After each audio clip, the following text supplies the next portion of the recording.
Labas, Hebra. Sveikinuosi su jumis iš Japonijos. Šitas sprendimas čia atskristi buvo ir spontaniškas, bet ir apgalvotas tuo pačiu metu iš dalies. Prieš pusę metų aš čia keliavau su drauge ir aš čia keliavau 12 dienų, kurių žiauriai neužteko. Jos praskriejo va taip, nes visų pirmas kokias 5 dienas aš tiesiog bandžiau prisitaikyti. Miego prasme ir mano skrandis buvo visiškai sustojęs. Kai tik grįžau iš tos kelionės namo, žinojau vieną dalyką, tai kad man reikės čia grįžti kuo greičiau ir kažkaip lapkričio mėnesį sprendžiau pasižvalgyti, kokios yra bilietų kainos. Dėl viso ko, skridau iš Vilniaus per Kopenhagą į Tokijų ir už abipusį skrydį sumokėjau 609 €, kas, yra šiaip nemaži pinigai, bet kaip Japonijai, sakyčiau, visai neblogą kainą. Žiūrėjau, labai abejojau, bet dar nusprendžiau su jumis Instagram'e pasitarti, tai jūs sakėt, Simon, tiesiog imk jauti už ragų ir varyk. Tai aš jūs pasiklausiau ir savo širdies pasiklausiau ir nusprendžiau čia atvaryti. Ir dabar esu čia, visai esu alkana, eisiu į kažkokį convenience store ieškoti pavalgyti.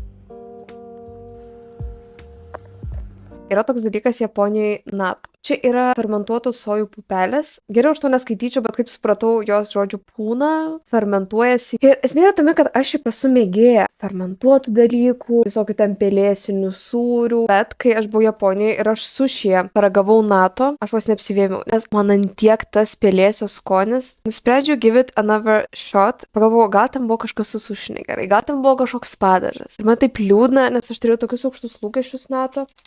Gerai, čia yra padažiukai. Eik, what the fuck? What the fuck? What the fuck? Jis limbo čia prie visko. Tie, koks jis keista.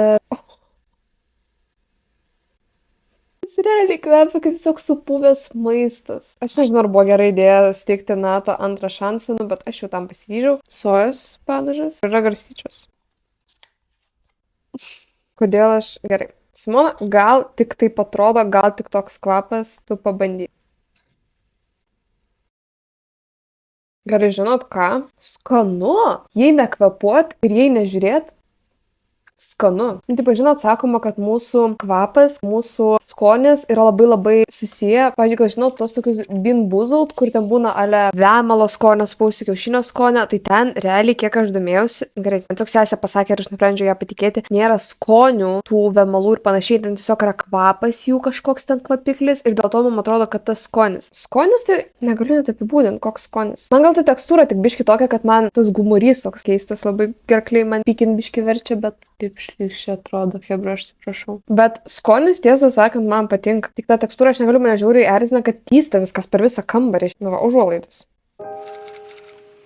Su Japonijoje so far 2 savaitės. Turiu pripažinti, kad kai tik vykau į šią kelionę, iš viso truks 5 savaitės. Gąsdino tas faktas, kad visų pirma, 5 savaitės yra daug būti su savim. Tik su savim. Ypač tokioje šalyje, kur ne iš jų kalbos moku, nebent arigatou. Bet so far šitos 2 savaitės manęs nevargino ir manau vien dėl to, kad aš leidau savo tikrai lėtai keliauti. Na, bet žodžiu, mano planas huliganas šiandieną yra toks, kad visų pirma, manęs dar laukia kažkur 5 minutės kalbenkės. Po to noriu padaryti day tripą į tokį kibunė. Turėtų palei upę būti labai gražus vaizdai, yra pora kavinių. Šiandien, kadangi mano paskutinė diena, tai reikės ir daiktus susidėti ir dar noriu mačias nupirkti. Jūs šiandien praleisi dieną su manim.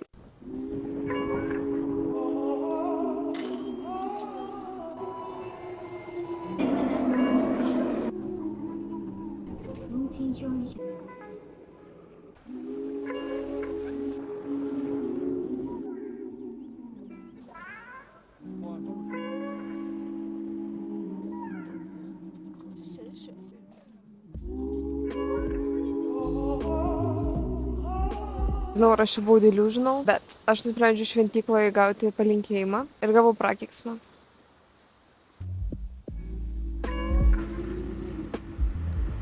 Iš mano patirties čia beveik visą duoda iškart arbatos ir tokį rankšluostėlį arba servetėlės drėgnas ir labai dažnai pasodina ant grindų. Tai bandysiu greit papasakoti, kas čia kur yra. Labai dažnas dalykas yra toksai ridikas fermentuotas. Ir dar čia kažkokia yra irgi marinuota daržovė. Aš taip ir nesuprantu kažkokio. Tai čia yra labai standartinė miso sriuba. Aš šiaip žiauriai pamėgau čia miso sriubą. Ponai labai retai ją su šaukštu geria. Dažniausiai tiesiog tipo. O čia yra įdomiausias dalykas, nes čia, žodžiu, yra sojos oda. Bet tai net savo tekstūrą labai primena tiesiog skramblintą kiaušinį. Ir dar ten dugne yra ryžiai, žodžiu. Gaunasi toksai kažkas. Bet man bus skanu. Pasidomėjau, kad šita sojos oda, tai vadinasi juba, yra gaminama, kai sojos pienas yra verdamas, ta tiršta masė, kuri lieka, iš jos ir gaminama šita sojos oda. Reikalas skamba keistai, bet nuskonis sakau, man primena scrambled kiaušinius, minkštas, švelnus ir turi tą tokį neutralų, gal kiek pienišką skonį. This makes sense.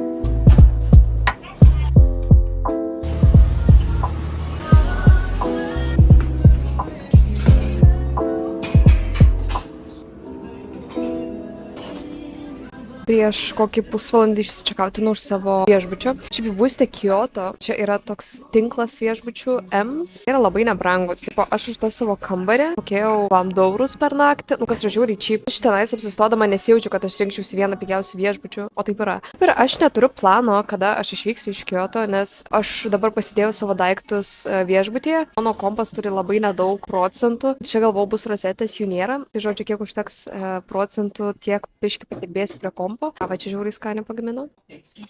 Aš čia noriu žiūrėti į Muji ir rasti savo kalendorių, nes taip, aš turiu daug užrašinių, bet aš neturiu kalendoriaus. Taip, aš naudoju Google kalendorių, bet man labai patinka rašyti savo planus. Ir aš tiesiog jau sustegiu, kad aš esu toks žmogus, kuriam reikia užrašinių tiesiog bet kokiai gyvenimo paskirčiai.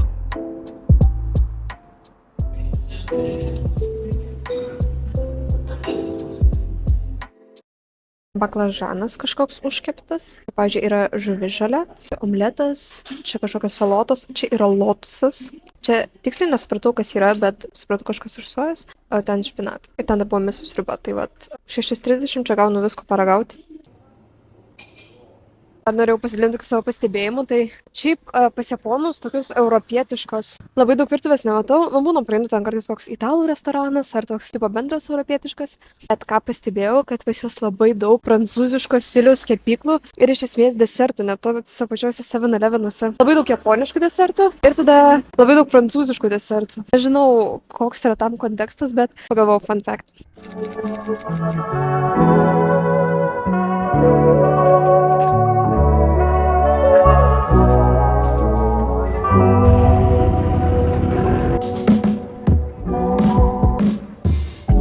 Variau į Osaką, išėjau iš stoties. Kažkaip pasirodė labai čia fainas tas vaibas link vakaro, nes žmonių daug, veiksmo daug. Nors esu pavargus, nes tiesiog žiūri vargina tos dienos persikraustinti iš vieno miesto į kitą. Bet pagalvojau, vis tiek prasieisiu, tai einu tiesiog be plano, einu tiesiog kur akis veda. Sakoma šiaip, kad Osaka yra kaip Japonijos pilvas, nes čia yra vienas geriausių maistų. Nežinau, ar šiandien labai to street foodo ragausiu, gal rytoj, gal poryt, nes čia būsiu 3 dienas. Bent jau pasižiūrėsiu, prasėjusiu, kas čia gero yra. Tai va, yra čia daug visko. Aš tiesiog nespėjau žiūrėti akim. Ir aš žinau, kiek jūs iš vis mane gerai girdite. Aš stengiuosi kalbėti mikrofoną, bet čia žiauriai garsiai viskas.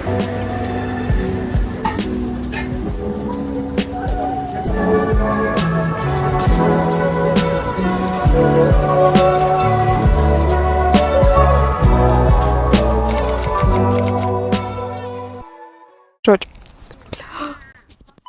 Prieš čia keliaujant galvojau, kad yra labai sunku čia nukeliauti. Visų pirma, aš kai žiūrėdavau bilietus, tai buvo žiauriai brangus. 1000, jeigu buvo eurų už abipusį skrydį. Aš čia jau džiaugiausi, kad man pavyko rasti tokią kainą. Ir aš galvojau, kad reikia labai daug dokumentų čia skristi. Ir kažkada reikėjo, kai dar buvo covidas, bet kai buvo covidas, tai daug kur. Į daug šalių reikėjo daug tų visokių dokumentų. Bet dabar Japonija nei vizos, nei jokio ten covido paso ir panašiai nereikia. Nieko. Tiesiog bilietą turi, pasą turi galiojantį. Pirmyn. Ir kalbant apie pigų bilietą, tai visų pirma, ką rekomenduoju, kalbant šiaip apie tokias tolimesnes šalis, tai visų pirma žiūrėti skrydžius ne tik iš Vilniaus, bet žiūrėti ir iš Varšuvos, ir iš Rygos. Dažniau, netgi sakyčiau, iš Varšuvos būna labai neblogų variantų ir iki Varšuvos galima nusigauti su Flixbusu, arba galima per SAS arba per Norwegian Airlines pažiūrėti, ar žodžiu tiesiog per skandinaviškas oro linijas kažkokias, nes jie dažnai labai taiko nuolaidas jaunimui, kur jeigu jums nėra 2-6, tai jums gaunasi žymiai geresnė kaina. apsistoti Japonijoje, aš net iš tikrųjų neturiu kažkokių labai lifehackų, nes čia apsistojimas iš esmės nėra brangus. Aš vis nežinau, iš kur yra mitas, kad Japonija yra brangi šalis. Gal lyginant šiaip su Azijos šalim, kurios yra su mūsų algom, su europietiškom turistiniam kainom, yra iš esmės labai pigios. Nu, aš nesu keliavus kitose Azijos šalyse, bet bent jau iš to, kiek žiūrėjau, tai Japonija gal palyginus yra kiek brangesnė, bet vis tiek nėra brangi. Pavyzdžiui, vakar aš privalgiau po 6 suši lėkštutės, kas yra apie 12 sušių, kokio 5 eurus.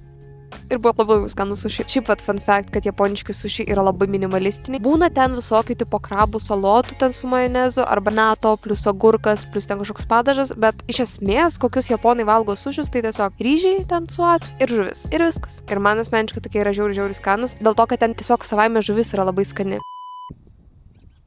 Bliama, man telefonas tuoj nukris. Čia maitintis nėra brangu, grįžtant prie apgyvendinimo, tai tiesiog nueinat į Agoda, Bookingą, Airbnb ir ten galit įvesti biudžeto savo limitą, ten, pavyzdžiui, iki 5 eurų per naktį, variantų pilna ir jų yra labai fainų, bet jeigu norite apsistoti kažkur labiau tradiciškam variante, tai yra tokie vadinami ryokanai, tai tokie kaip palia tradiciniai viešbutukai, kaip tradiciniai namukai, kur tu miegi ant tatamio, tai yra ant žemės, kartais jie būna čiut brangesni, negu ten tie tokie labiau vakarietiško stiliaus viešbučiai, bet galima rasti ir tikrai pigesnių variantų. Po Japoniją keliauti nėra brangu. Aišku, nusipirkite ant bilietą už beveik 100 eurų. Neskaitant bilieto nėra brangu. Jau galiu pasakyti so far, kad čia keliauti labai verta. Aš manau, kad tikrai per video gal matysis, kokie čia gražus yra vaizdai, bet realybėje yra 100 kartų gražesni. Tai ačiū labai visiems, kad žiūrėjot. Jeigu turiu klausimų, tai prašykit komentaruose ir iki kitų video.